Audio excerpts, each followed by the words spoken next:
Den el Ministerio de SOA nos delinea como minister que mirando todo lo que cuadrenta se caminha de diferente grupos que já acaba de indicar que nos iba a conversação é prioridade é barrio. Para nós manejo é barrio para a central e nós podemos mirar aqui back dentro de 3 pilares de manejo de nosso ministério.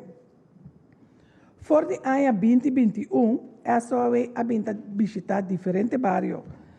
Mas papia com diferentes habitantes não para me escutar que está viva se canal.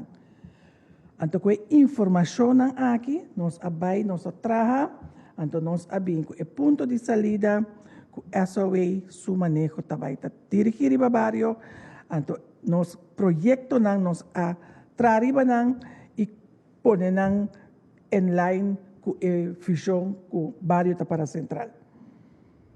Ora, nós BCC, nós a decidir que no centro do barrio também está para a central de manejo que nós também iba. Dico, passou um rol fundamental, passou lugar que os habitantes do barrio por chegar, e para esse motivo aqui nós sabemos que o manejo para o centro do barrio não.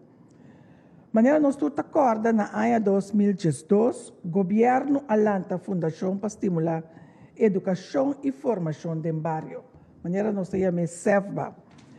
E meta que alanta a fundação aqui está para o centro de barrio que está de governo para atender para SEFBA atender todo manejo que está recordar o centro de barrio que está de governo e também o centro de barrio que está recebendo subsídio de governo de forma de ser atrado ou pago de água corrente.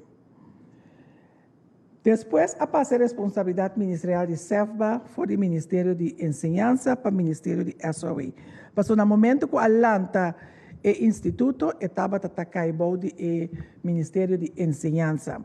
Já nós assim escrevem, poner do Ministério de SOA, caminha está receber subsídio também, então tem que cumprir com a regra que existe no momento que uma organização está recebendo subsídio.